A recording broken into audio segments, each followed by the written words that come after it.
우리는 같은 값을 지불하고 더 좋은 혜택을 누리려고 합니다. 제가 한번 설계에서도 얘기한 적이 있는데요. 우리가 값을 지불하는 것은 그 값보다, 내가 가지고 있는 돈보다 그것이 더 가치 있다고 생각하기 때문에 값을 치르는 거예요. 우리가 작은 돈을 지불하더라도 이것이 나한테 정말로 필요한 건가? 아닌가? 고민하는 것이죠. 요즘에는 시대가 좋아져서요. 온라인 서점에서요. 이렇게 책을 사면요. 그날 오기도 해요. 쿠팡에서요. 제가 이불을 샀는데 어제 저녁에 샀는데 오늘 오더라고요. 내일 올 거라고 생각했는데 오늘 또 A4 용지가 더 떨어져서 A4 용지를 샀는데 내일 온다고 합니다. 이렇게 빠르고 좋은 시대에 우리는 살고 있어요. 새 시대가 왔다고 볼 수가 있습니다. 오늘 성경은 예수님께서 새로운 언약을 통해 더 좋은 것을 약속해 주셨음을 말하고 있습니다. 지금 시대에도 이렇게 변하면서 좋은 것이 있는데 예수님께서도 옛 언약에서 새 언약으로 더 좋은 것이 있다고 지금 이야기하고 있는 부분이 바로 히브리서의 내용입니다.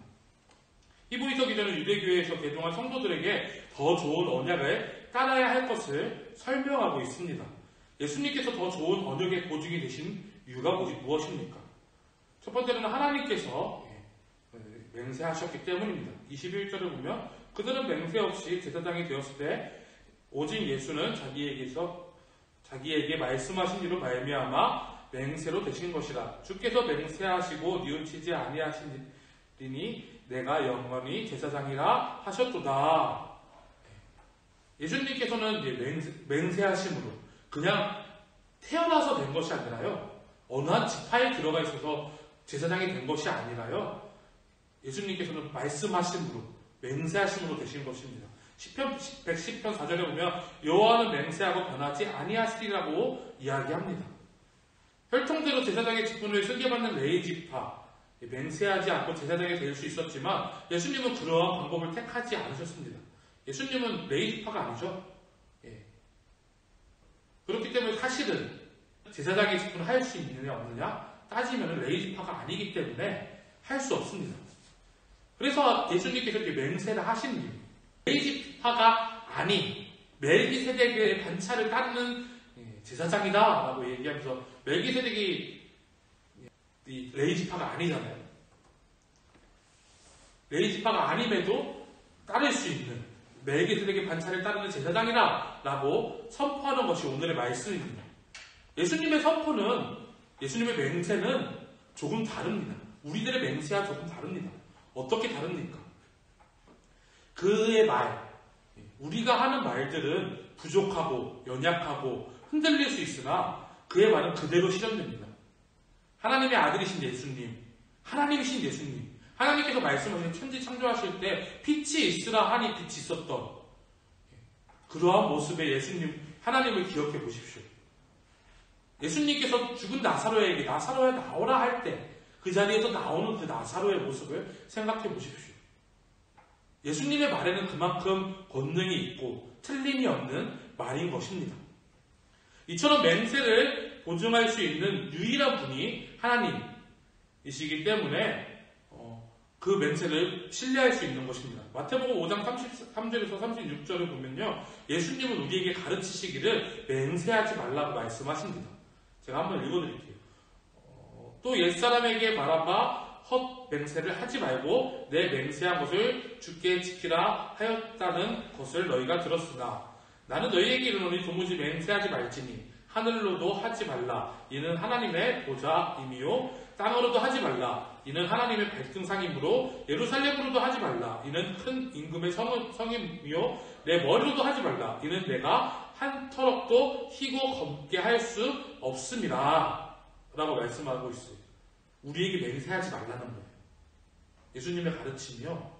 왜 이렇게 우리에게 맹세하지 말라고 하셨을까요? 인간은 맹세를 지킬 수가 없습니다. 우리 마음에 들끓어서요. 내가 이렇게 하겠다 맹세하고도요. 그것이 영원할 수 있습니까? 그것이 완전할 수 있습니까? 그럴 수 없다는 것입니다. 우리가 약속한 것을, 우리가 맹세한 것을 우리는 지킬 수 있는 힘과 능력이 없습니다. 하나님의 선민으로 영원히 율법과 계명을 지키겠다고 약속했던 이스라엘 백성들. 역사를 보면 계속 깨지고 돌아오잖아요. 계속 방황하잖아요. 그 이스라엘 백성들을 보면서 우리의 모습을 투영해야 합니다. 우리는 가능하지 않다는 것을 알아야 합니다. 사람은 영원한 맹세를 할 수 없습니다. 마음으로 원하고 진실하게 해도 어겨지는 것이 맹세입니다. 불완전하기 때문입니다. 그 완전하신 예수 그리스도의 맹세만이 완전한 것입니다. 두 번째로는 예수님께서 완벽한 제사장이기 때문에 우리가 신뢰하고 나아갈 수 있습니다. 예수는 영원히 계심으로 그 제사장의 직분도 갈리지 아니하느니라 라고 24절에 얘기합니다. 레위 지파는 제사장의 한계가 많습니다. 그들의 생명은 유한합니다. 그래서 여러 명이 필요했습니다.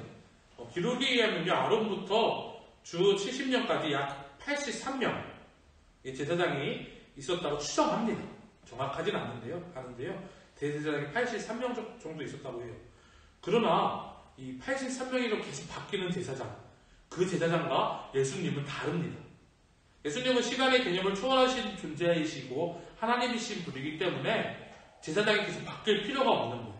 25절을 제가 읽어드리겠습니다. 그러므로 자기를 힘입어 하나님께 나아가는 자들은 온전히 구원하실 수 있으니 이는 그가 항상 살아서 저희를 위하여 간구하심이라.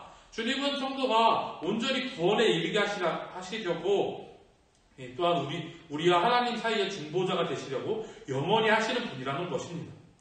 하나님은 우리가 아닌 우리에게 덮여있는 보혈의 문로 예수 그리스도의 옷을 보고 우리의 의롭다 하게 하신 분이라는 것입니다. 그러므로 우리가 주님께 아뢰지 못할 기도 제목은 없습니다.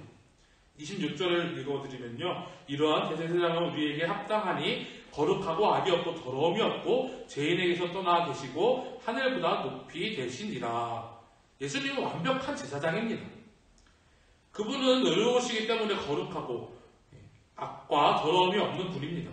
그분은 하늘보다 높은 위치를 가지고 계십니다. 그 예수 그리스도는 우리에게 합당한 정도가 아니라 완벽하신 분이라는 것입니다. 우리는 누구를 의지해야겠습니까? 가장 확실한 예수 그리스도를 붙들길 바랍니다. 우리가 주님을 붙들어야 불완전한 우리가 예수로 말미암아 완전해질 수 있는 것입니다. 하나님이 맹세하시고 예수 그리스도께서 보증하셨으니 우리는 가장 확실한 약속을 받은 사람입니다. 옛 신앙, 가능하지 않았던 그 율법의 모습에 벗어버려서요, 우리가 예수 그리스도를 중심으로 살아가는 것이 우리의 신앙의 모습이 되어야 합니다. 주님은 우리에게 약속을 해주셨습니다. 그 약속으로 말미암아 우리는 소망이 생겼고 하나님께 가까이 나아갈 수 있게 되었습니다. 사랑하는 여러분, 우리가 사회적 거리두기로 만날 수 없는 이때, 그리고 예배하는 것을 막아서 가정에서 예배해야 하는 이때, 주님은 영원한 약속이며 신실한 약속을 변치 않고 그 자리에 그대로 계신 분입니다.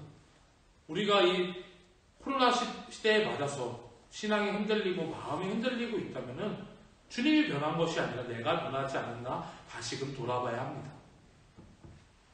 완전한 새 언약을 주셨음에도 흔들리는 이유는 우리가 그 언약을 예수 그리스도를 온전히 붙들지 못해서입니다. 우리가 할 것은 우리의 모든 것을 내려놓고 나의 방법이 아닌, 옛 언약이 아닌, 어떠한 제사의 형식이 아닌 예수님을 붙드는 것, 그 자리에서 완전하신 예수님을 붙들고 나아갈 때 주님이 우리와 함께하여 주시고 우리를 지켜주시고 우리에게 소망이 되어주시는 분이라는 것을 기억해야 합니다. 이 시간 우리가 주님 앞에 모든 것을 내려놓고 기도하면서 나아가기 원합니다.